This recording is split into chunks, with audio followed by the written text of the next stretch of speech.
Okay, there is something called organization process asset.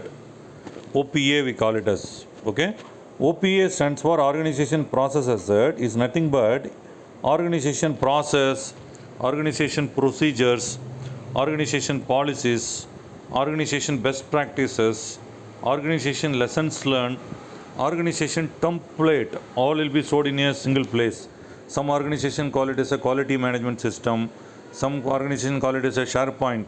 Some organization call it as a information management system. Like this, different name is being called for it. Right? While I am planning for it, don't you think that I should, for example, there is something called charter, right? So we'll be shortly talking about the charter. I should know in my organization what is the template of the charter. Something filled in, it will be very helpful for me, right? As he was asking, who will do what. So that is defined in the process. So what is happening in your organization, you need to go and look, right? So where in the organization where it is getting stored, according to PMI, that is called as OPA, organization process asset. Some process will be defined in your organization. Some procedures will be written there. Some best practices will be there. Some templates will be there. Some lessons learned will be there. All these things will be an input for your planning. So to somebody asked the question, right? For that question, the answer is OPA.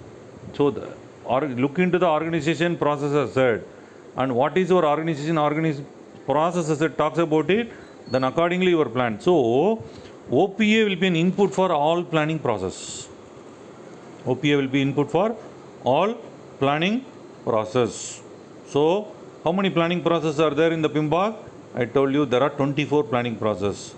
So for all 24 planning process, your input will be OPA, because based on the OPA only the project manager should do the planning, right?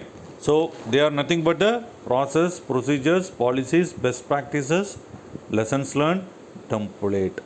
So in the PMP exam they may ask you, hey, in my organization there is a discussion which template to be used for estimation, there is a confusion, which document you will refer. The answer is OPA. I want to have a filled in template of project management plan. Where do you go and get it? OPA, right? I want to know that what is the procedure that is being followed in my organization for today, because you are starting, you are very new to the organization, right? So you should know organization procedure. Where is the organization procedure? That is there in the OPA. So that there is a two categories there: organization process and procedure. Another one is called the best practices, lessons learned. That is called as corporate knowledge base. So both the things are stored there in the OPA. OPA means organization